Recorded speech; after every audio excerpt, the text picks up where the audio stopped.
Salve pessoal, essa é uma apresentação do artigo intitulado A Importância do Ativismo dos Acionistas, o caso C1PEI, um artigo apresentado à disciplina de Governança Corporativa do Programa de Pós-Graduação em Ciências Contábeis da Universidade Federal do Espírito Santo. Esse estudo ele tem como enfoque o papel do C1PEI como um mecanismo que visa promover a eficiência da governança corporativa, fornecendo um canal adicional para a expressão da voz do acionista, que seria o seu papel, a sua participação na votação em decisões relacionadas à remuneração do executivo. Inicialmente isso foi introduzido no Reino Unido, e o C1PEI foi posteriormente adotado em grande número de países. E dada a atenção significativa dos reguladores nesse mecanismo, coube a pesquisa. O objetivo desse estudo é justamente revisar, um estudo de revisão de literatura anterior relacionada ao C1PEI e o seu impacto no valor da empresa e na tomada de decisões corporativas.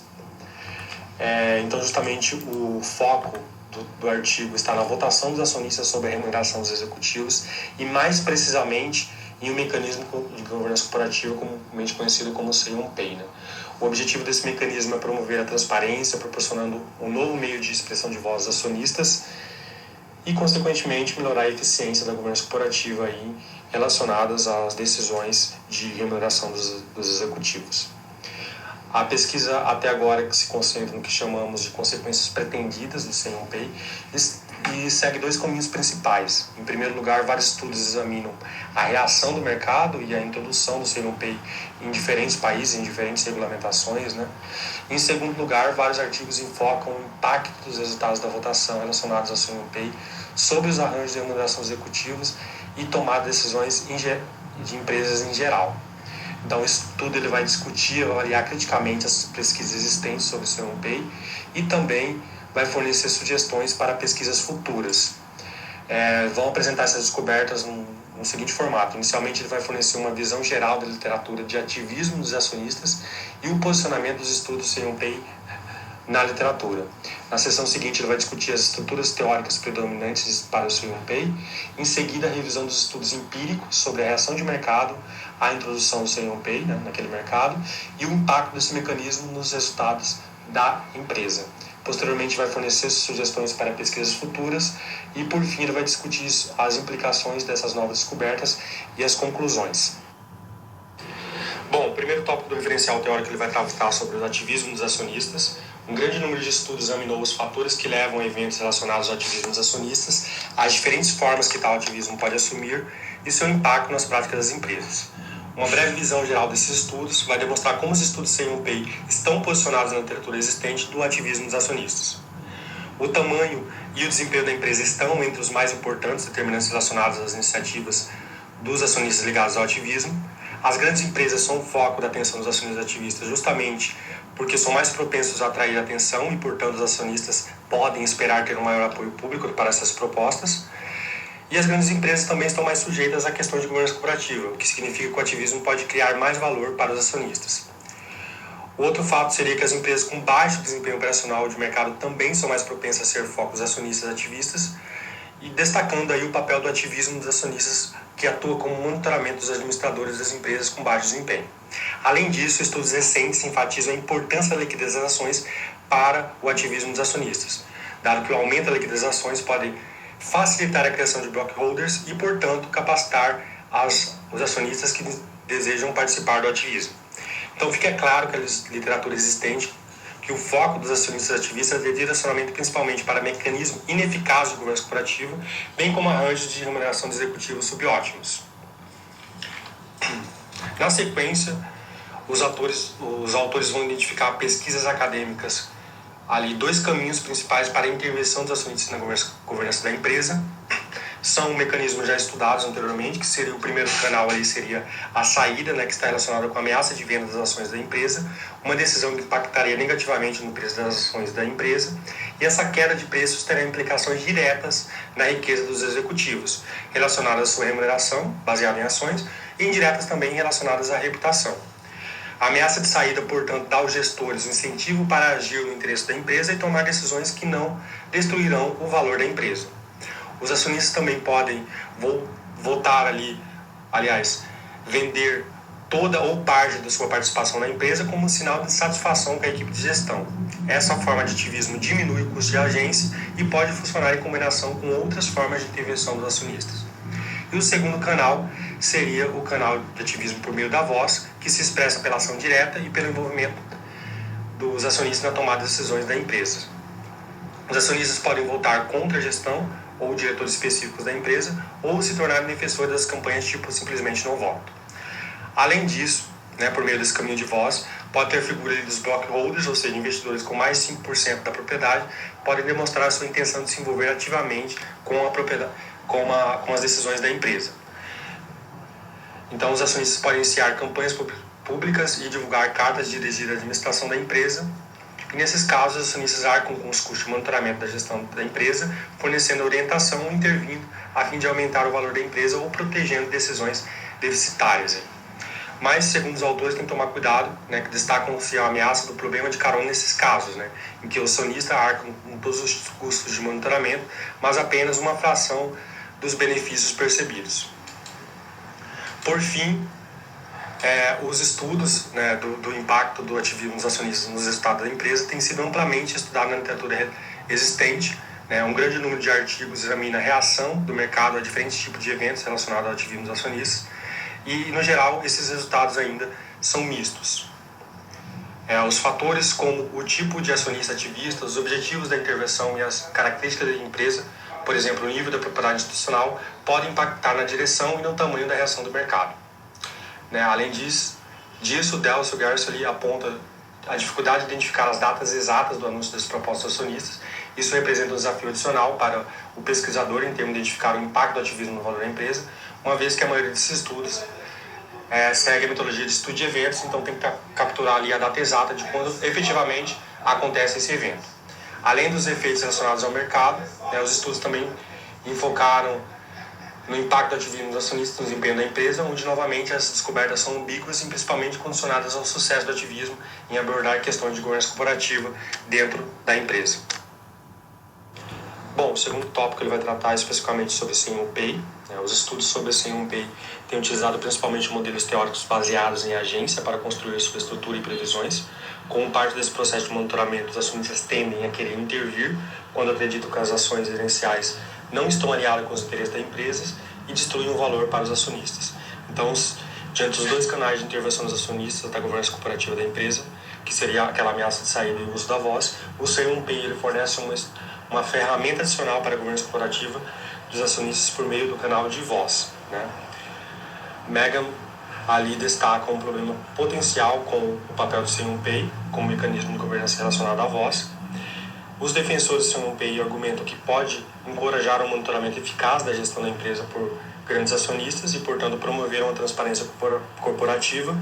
Todavia, no entanto, os problemas de entrincheiramento podem potencialmente levar ao conluio de grandes acionistas com a equipe de gestão e, portanto, ao apoio aí dos block holders para arranjos de pagamento abaixo do ideal. Além disso, o Conselho de Administração pode tentar evitar reações negativas significativas e potencial divergência dos acionistas com direito ao voto, administrando a divulgação dos planos de remuneração. Isso poderia ter impacto negativo ao longo do prazo na qualidade da divulgação relacionado aí a salários dentro da empresa. E Clausen e outros, eles também relatam e usam a teoria da perspectiva para alegar que os acionistas têm maior probabilidade de votar negativamente nos altos níveis de remuneração do CEO quando a empresa está tendo um desempenho ruim. Isso deve-se ao fato que os tomadores de decisões veem o lucro e as perdas assimetricamente. Portanto, os acionistas são mais propensos a expressar sua discordância sobre os arranjos de remuneração executivos propostos ao votar em uma posição ali de prejuízo. Esses autores eles vão confirmar seus argumentos em um ambiente experimental e mostram que a aversão à perda dos acionistas pode ter um impacto nos padrões aí de votação relacionados ao pagamento. Bom, o terceiro tópico ele vai tratar sobre a introdução global e as determinantes do C1 Pay. O governo do Reino Unido foi o primeiro, em 2002, a introduzir a nova legislação, que foi conhecida como o C1 Pay. Segundo a regulamentação, o Conselho de Administração deve preparar um relatório de remuneração detalhado e submeter à Assembleia Geral Anual para aprovação. Os acionistas devem, então, dar os votos não vinculativos sobre as disposições da remuneração proposta, porém, a Lei de Reforma Empresarial e Regulatória de 2013 tornou a votação do CNPI vinculativa em vez de consultiva, proporcionando aí aos acionistas a capacidade de bloquear um pacote de remuneração executivo proposto. Então, existem nuances aí sobre a questão da obrigatoriedade de ser um PI ser obrigatório ou voluntário e também de ser consultivo para fins de consulta ou vinculativo, né, podendo ali os acionistas bloquear determinada proposta. A tabela 1 do artigo ele vai fornecer informações sobre a adoção da votação do CNPI em diferentes países aqui, os países Austrália, Bélgica e Canadá, entre outros, o ano de adoção e o tipo também, se é mandatório ali, né, no caso obrigatório consultivo, obrigatório vinculativo ou voluntário consultivo também. Né, em ordem cronológica ali após o Reino Unido, uma série de casos de comportamento egoísta por parte dos gerentes na Holanda, né, fez com que a Holanda introduzisse um novo Código de Governança Corporativa, em 2004, que incluía aí uma cláusula de introdução ao voto sem um P. A principal diferença aí entre a legislação do Reino Unido e da Holanda é que a legislação holandesa, a votação não é sobre o relatório real ali de remuneração, mas sobre princípios gerais adotados pelo Conselho para a determinação da remuneração dos executivos. Além disso, a votação é vinculativa, não consultiva, né, como no Reino Unido, e apenas necessária quando o Conselho recomenda mudanças desses princípios. Então, só focando aqui, a votação é exigida na Holanda apenas quando há mudanças na política de remuneração. Na Suécia, Noruega e Dinamarca adotaram disposições semelhantes de CNPI, né, com a parte da sua legislação corporativa. Os autores que observam uma frequência e uma natureza de votação diferente entre esses países, né, Suécia, Noruega e Dinamarca. Eles atribuem essa diferença ao grau de concentração de propriedade, a diferença dos níveis de propriedade institucional, ao grau de tolerância social, em relação à desigualdade de renda e certas influências políticas desses diferentes países. É importante também frisar aqui que no caso da Austrália, ela tem o tipo ali de voto obrigatório consultivo e os conselhos são obrigados ali a explicar sua resposta à divergência de voto superior a 25%. No Canadá, que aderiu em 2012, as empresas têm a opção de pedir o voto consultivo sobre o pacote de remuneração e sobre a política. Na Alemanha, as propostas para votação vinculada foram rejeitadas pelo parlamento alemão em 2013. Na Suíça também é interessante aqui colocar que ela introduziu um regulamento voluntário e consultivo de CNPI em 2007, mas após um referendo em 2013 a natureza da votação mudou. A Suíça também, devido a eventos relacionados ao ativismo iniciado por várias ações institucionais, uma série de grandes empresas suíças concordaram em adotar um voto consultivo voluntário de CNPI ali em 2015.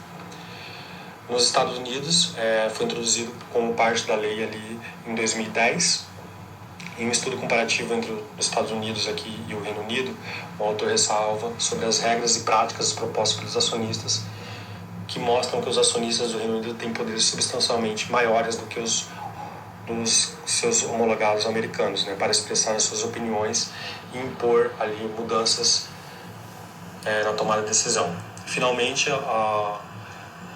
o Reino Unido aqui, a natureza da votação era obrigatória e consultiva até outubro de 2013, após desenvolvimento recente em vários países, também proposta do Reino Unido para adotar uma política comum sobre a determinação da remuneração dos executivos, incluindo uma votação ali sem um PI sobre as propostas de acordo de remuneração dos executivos. Bom, na sequência, com base até mesmo do tipo de adoção do CNPI ser vinculativo, obrigatório, consultivo ou voluntário, com base na introdução da regulamentação do CNPI, surgiu uma literatura crescente aí do foco nas reações de mercado a essa mudança regulamentar e uma série de configurações, levando em consideração também as diferentes características das empresas. Ferri e Maber relatam reações positivas do mercado na data do anúncio de regulamentação do CNPI.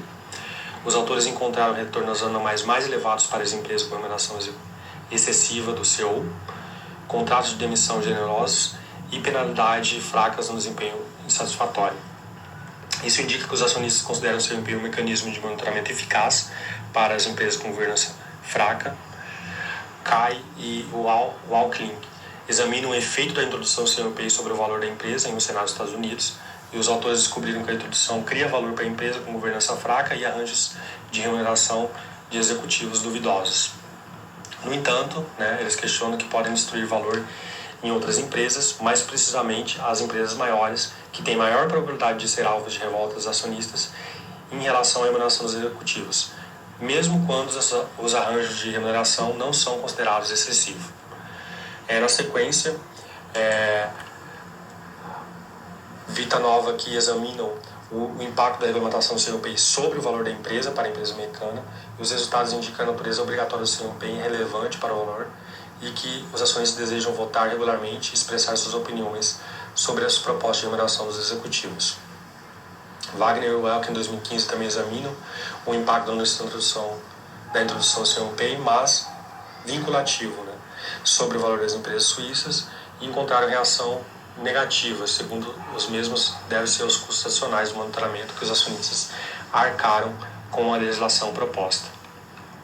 Na verdade, o aumento significativo no poder dos acionistas pode inicialmente soar como um passo positivo em direção a melhor governança corporativa, mas as conclusões dos autores indicam que os custos associados a uma votação vinculativa do CNPq podem superar quaisquer benefícios potenciais de um aumento na transparência corporativa.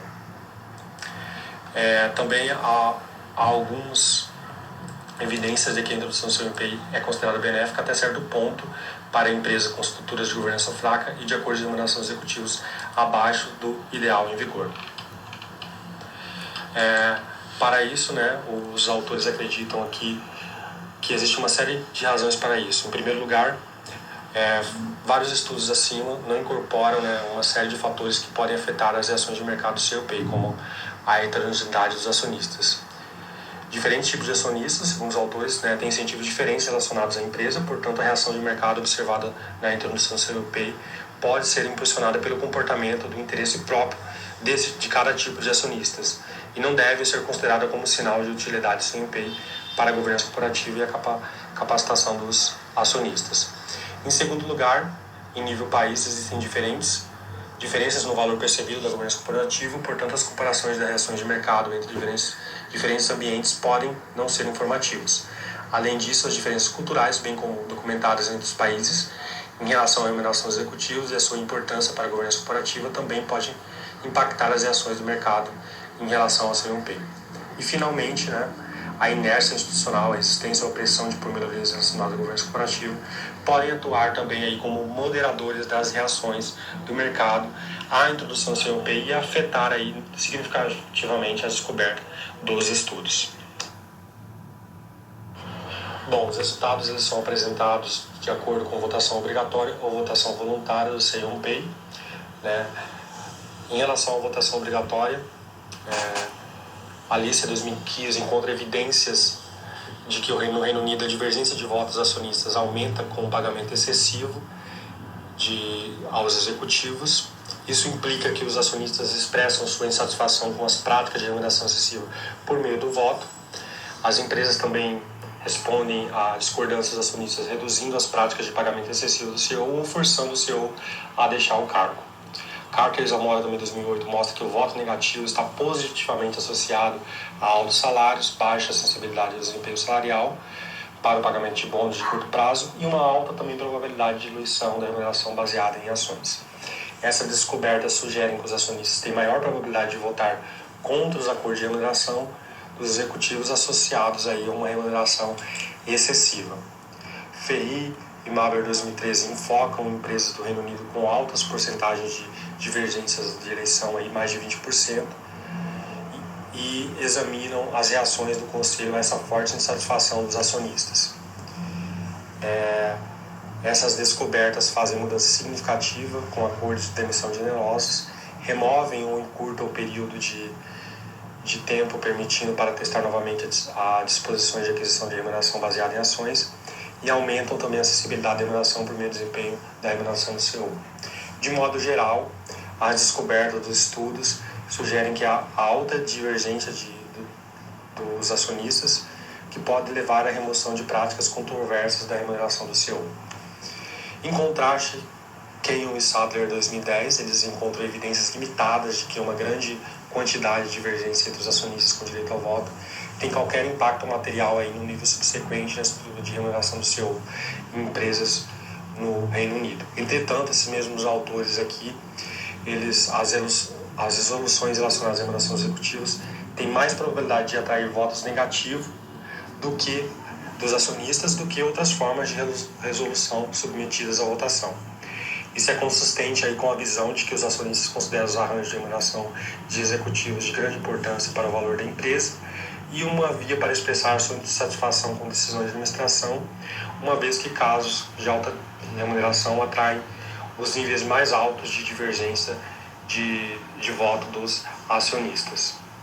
Por fim, Cotter e Palmer Thomas aqui identificam uma relação positiva entre a divergência de votos dos acionistas e as práticas de pagamento excessivo, baixo desempenho e recomendações negativas de conselheiros. Curiosamente, as recomendações dos conselheiros da Procuração têm maior poder explicativo para o voto negativo, portanto, seu papel aí neste processo requer mais atenção. Bom, em relação à votação voluntária, primeiro aqui no Senado dos Estados Unidos, vários estudos examinaram o impacto das propostas de voto voluntário dos acionistas antes da recente introdução do mecanismo obrigatório de governança corporativa, né? Os acionistas aqui, como principal foco aqui, né, na questão do voluntário, os acionistas ativistas visam empresas com alto nível de remuneração do CEO, independentemente desses níveis serem considerados excessivos ou não. No geral, os resultados apontam, né, que constataram que as propostas acionistas são mais eficazes nos casos em que as empresas têm acordos de pagamentos excessivos em vigor. Essas empresas respondem à satisfação dos acionistas, reduzindo significativamente os níveis excessivos de remuneração do CEO, em média em mais de 35%.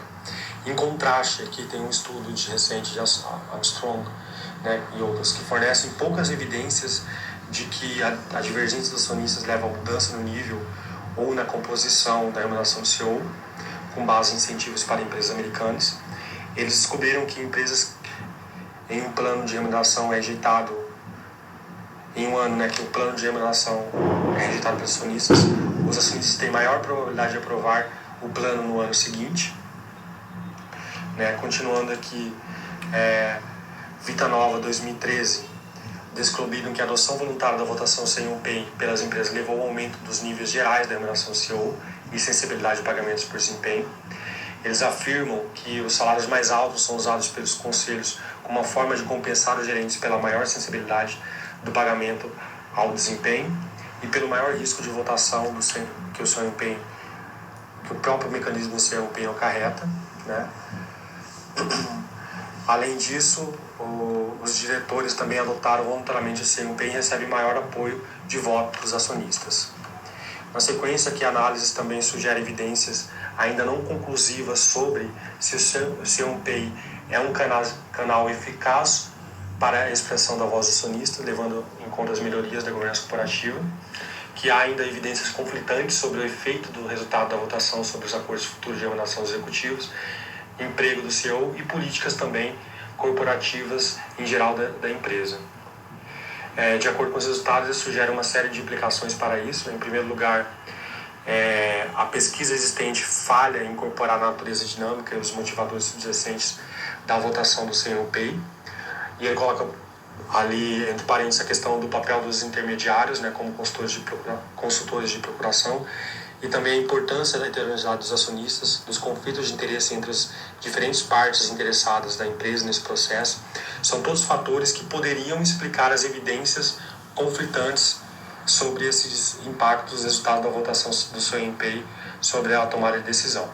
Em segundo lugar, também as questões de viés de seleção podem ser prevalentes em uma série de estudos, especialmente nos casos de adoção do voto voluntário na remuneração dos executivos.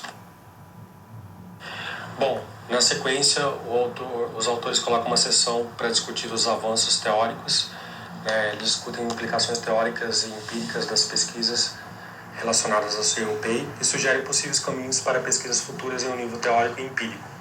Em relação ao nível teórico, os autores sugerem uma série de desenvolvimentos potenciais da estrutura do CNPq existente, E em relação ao nível empírico, os autores argumentam que há espaço ainda para estender a pesquisa existente relacionada ao CMPI sobre o que eles chamam sobre consequências pretendidas, que a gente vai ver logo à frente, sobre o valor da empresa e sobre a governança corporativa.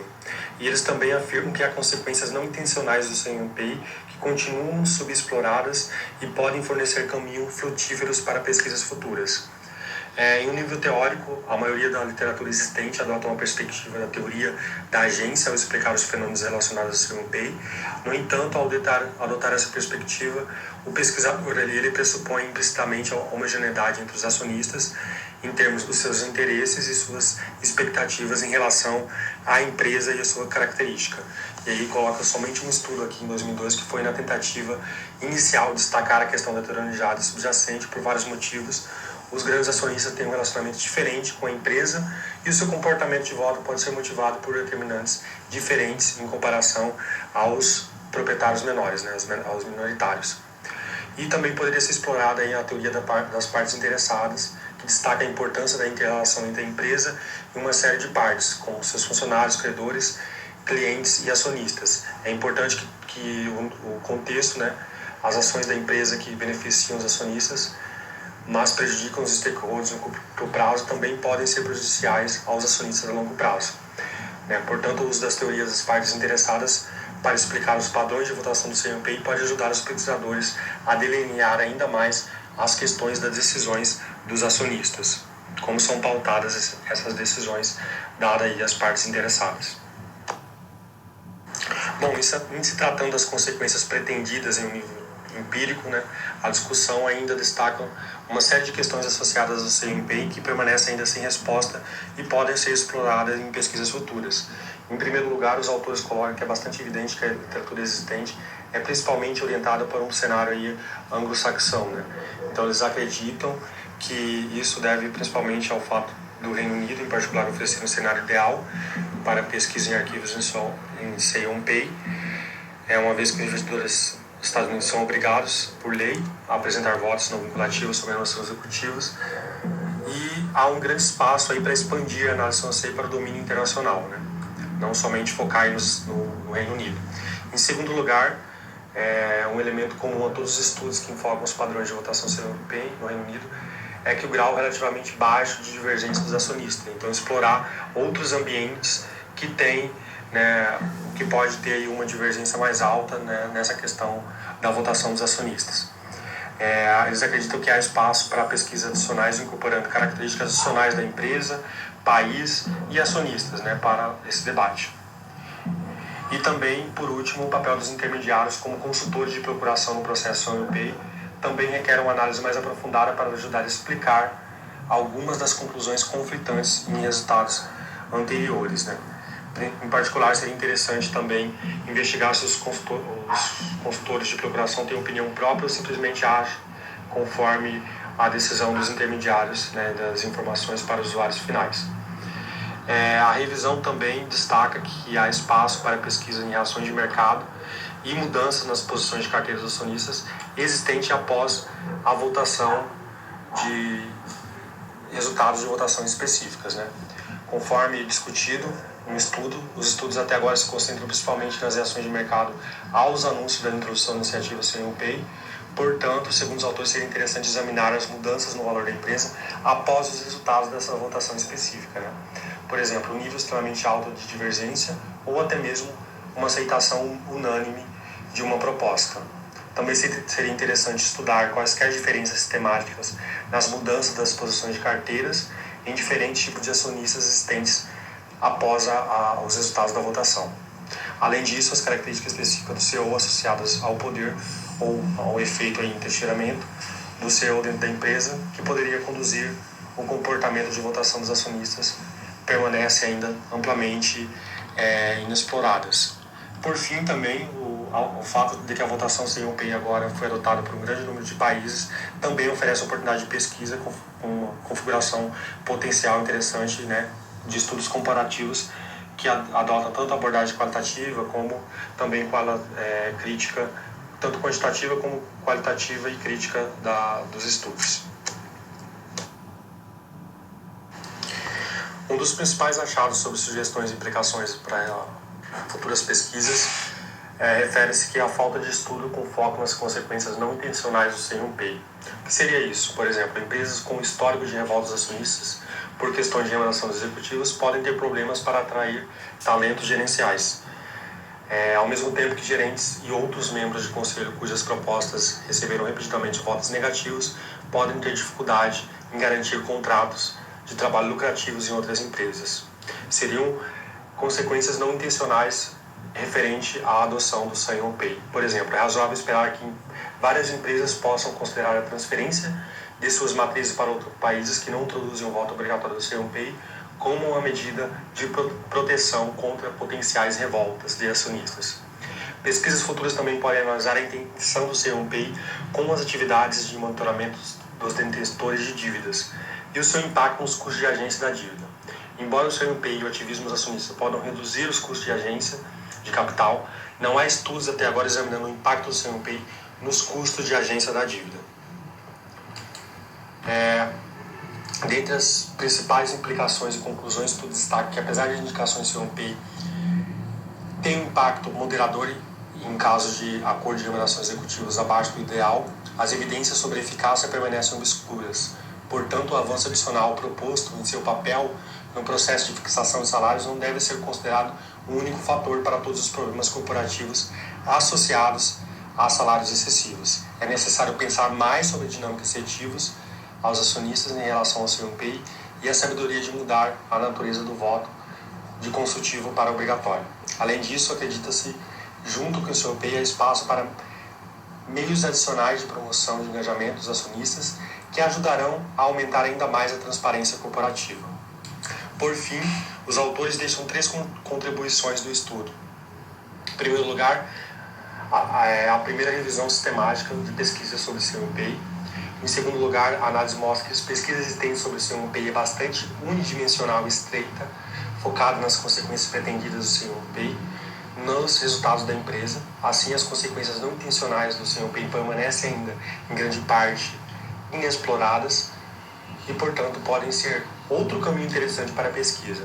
Terceiro, uma contribuição importante aí da revisão é mostrar que há espaço para pesquisas multidisciplinares relacionadas ao Say on Pay, que incorporam diversos históricos de pesquisa e combina também diferentes técnicas de pesquisas, além do mais também explorar, que era amplamente focada aí no ambiente anglo-saxão, explorar outros ambientes também de outros países. E é isso que seriam as principais aí contribuições do trabalho. Obrigado.